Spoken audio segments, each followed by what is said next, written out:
বিসমিল্লাহির রহমানির রহিম। হে সমস্ত জগতবাসী, আজ আমি শামীম আলী চিশতি আপনাদের সামনে কিছু আলোচনা নিয়ে আসলাম। সেই আলোচনাগুলো হলো যে এই পৃথিবীতে যে গুরু, মুর্শিদ, পীর, আসলে এক একটা ভাষা এক একটা। পীর কিন্তু মুর্শিদ নয়, আবার মুর্শিদ কিন্তু গুরু নয়। তবে যেহেতু তিনটা নাম, তিনটা কাম। দেখেন, পীর শব্দের অর্থ যদি আমরা খুঁজি তাহলে পাওয়া যায় কি? তাহলে পাওয়া যায় পীর জ্ঞানের বৃদ্ধা। বৃদ্ধা তো আসলে বয়সে বড়, তার মানে জ্ঞানেও বড়, যাকে জ্ঞানের বৃদ্ধা বলা হয়। এ হলো একটি বিষয়। আরও একটি বিষয় হলো মুর্শিদ। মুর্শিদ শব্দের অর্থ কি? মুর্শিদ শব্দের অর্থ একে বুঝতে গেলে বোঝা যায় মুর্শিদ, মোর যোগ সিদ্ধ মুর্শিদ। যে আপনার পীর সাহেব যখন এই দেহ নিয়েছিল তখন কিন্তু তিনি পীর সাহেব ছিলেন, আর পীরের ভিতরে মুর্শিদ বসবাস করে। আর সে মুর্শিদ আত্মরূপে। পীরের যে স্রোতটা আছে, পীরের যে বর্জকটা আছে, যে রূপস্রোতটা, ভক্ত যখন সাধনা করে এবং সাধনা করতে গেলে যখন পীরের রূপস্রোতটা টানে বা ধ্যান করে, আর সেই পীরের যে স্রোতটা, সেই স্রোতটাই হলো মুর্শিদ, যাকে মর্যক সিদ্ধ মুর্শিদ বলা হয়। আচ্ছা, এই পৃথিবীতে কারো রূপের বা কারো স্রোতের, কারো বর্জকের ধ্যান করা যাবে না, একমাত্র মুর্শিদের করা যাবে।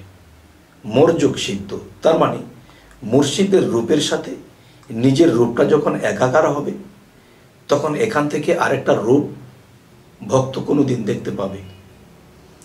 আচ্ছা, এবার আসি গুরু। যে গুরু যে বিষয়টা, এই গুরু শব্দের অর্থ কি? গোর রুহ। গোর অর্থ অন্ধকার, রুহ অর্থ আলো। তাহলে গুরুর কাজ কি? গুরুর কাজ হলো একজন ভক্তকে অন্ধকার থেকে রুহের পথে আনা বা আলোকিত পথে আনা। গোর রুহ, অন্ধকার আলো। অন্ধকারে ধাবিত যেই মানুষগুলো পড়ে আছে, তারা যদি গুরু মুর্শিদকে মানে, তাহলে সেই মানার মাধ্যমে দিয়ে একজন গুরু, গোর রুহ, একজন অন্ধকারের মানুষকে আলোতে টেনে আনার নাম, এটাই হলো গুরু। যাই হোক, এক একটা নাম এক একটা কাম। সবকটু মিলাইতে গেলে স্থান একটাই হবে।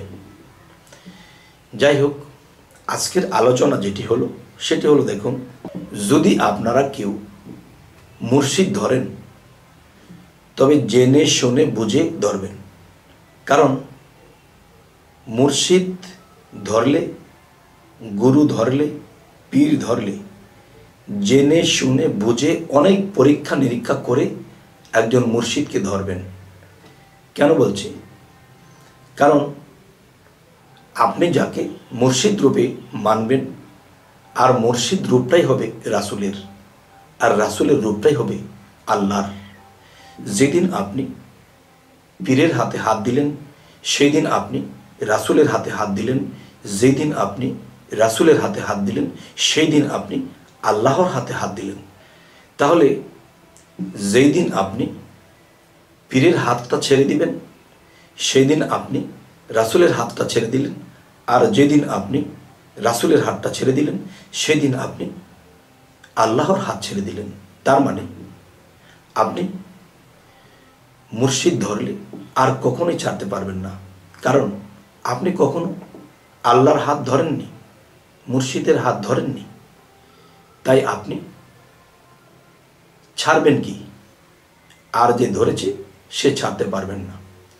তবে শাস্ত্র গ্রন্থ খুললে আমরা পাই গুরু ত্যাগী মানুষ, মুর্শিদ ত্যাগী মানুষ জাহান্নামী হয়। জাহান্নামী হয় কেন? যারা মুর্শিদের হাত ধরে আবার ছেড়ে দিয়েছে, তারা আল্লাহর হাত ছেড়ে দিয়েছে, তারা জাহান্নামেই যাবে। আচ্ছা, এখন কেউ বলতে পারেন আমি মুর্শিদ ধরেছি, বিশ্বাস করি, মুর্শিদ ধরেছি, আমি আল্লাহ পাব, নিজকে চিনব। এখন মুর্শিদ আমি একটা বিশ্বাস করে ধরেছি, তার প্রতি আমার ভাব ভক্তি, প্রেম ভক্তি এসেছে। এখন এই মুর্শিদকে দেখতেছি সে গাঁজা খায়, সে মদ খায়, সে নারীবাজি করে, সে বিভিন্ন খারাপ কাজে লিপ্ত। এখন যার গোডাউনটা খারাপে লিপ্ত, খারাপে ভরপুর, আমি তার কাছে ভালো কি পাব? তাই আমি বলবো যে গুরু মুর্শিদ জানিয়া বুঝিয়া ধরতে হয়।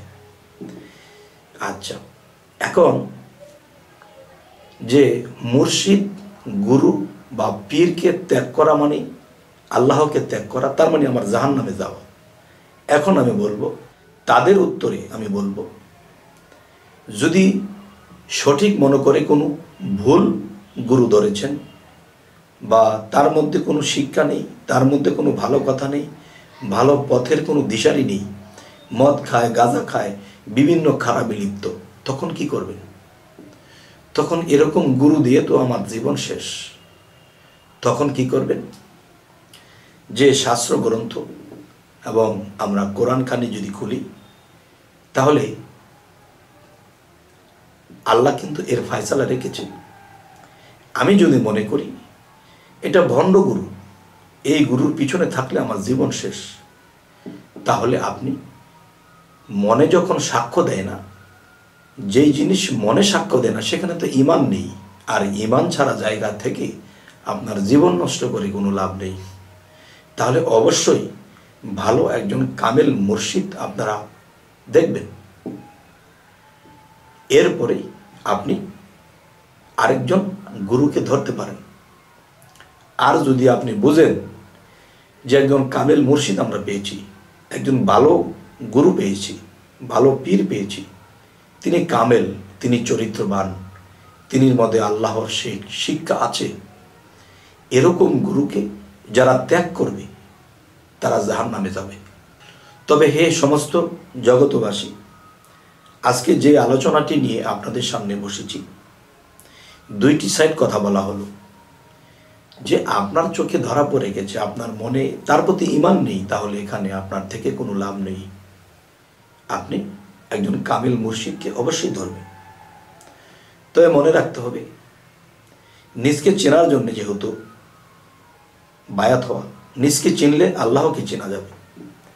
তাহলে আপনি কি, আপনার পরিচয় কি, আপনার দেহ কোরআনের মধ্যে দেখিয়ে দেওয়া হবে। সেই বায়াতের সময়, সেই মুরিদ হওয়ার সময় আপনার পরিচয়পত্র আপনার দেহ কোরআনের মধ্যে আছে। আল্লাহ যে আপনাকে সৃষ্টি করেছে তার প্রমাণাদি আপনার দেহ কোরআনের মধ্যে দলিল রাখা আছে। তা দেখিয়ে যদি কেউ বায়াত করায় তাহলে হয়ে যাবে।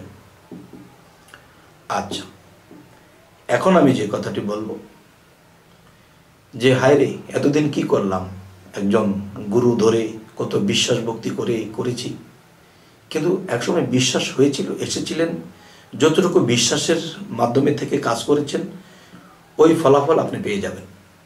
কিন্তু এখন যে আপনার ঈমান নেই, এখন যে আপনার তার প্রতি বিশ্বাস নেই, তাহলে এখানে থেকে আপনার কোনো লাভ হবে না। কারণ কোরআনে বারবার বলেছে ঈমান ঠিক রাখতে হবে।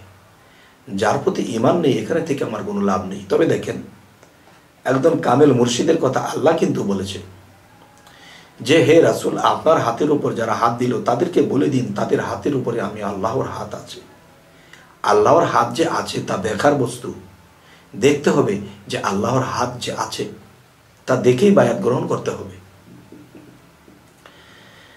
যাই হোক, আজকে এই বিষয়টি কেন বললাম, যে অনেকেই বলে অনেক বিশ্বাস করে বায়াত হয়েছিলাম, আজকে এই অবস্থা, আমাদের ভাগ্য খারাপ। যদি কেউ এরকম অবস্থা হয়, অবশ্যই একজন কামেল মুর্শিদের কাছে যেতে পারবেন, একজন যদি মনে করেন যে হ্যাঁ আমি কামেল পেয়েছি, তখন আর কোনোদিন ত্যাগ করতে পারবেন না। আর যদি ত্যাগ করেন তাহলে জাহান্নামে যেতে হবে। তো আজকের আলোচনায় আমি আপনাদেরকে কি বোঝাতে চাইলাম অবশ্যই আমাকে জানাবেন, এবং কি ধরনের আলোচনা আপনারা সামনে চাইছেন অবশ্যই বলবেন। আমি সামনে যেন আপনাদের পছন্দ মতো আলোচনা দিতে পারি। তবে আমাদের চ্যানেলের আলোচনা যদি ভালো হয় অবশ্যই সাবস্ক্রাইব করে নেবেন, পরবর্তীতে যেন আপনাদেরকে ভালো ভিডিও এনে দিতে পারি। তো সকলেই ভালো থাকবেন। আল্লাহ হাফিজ।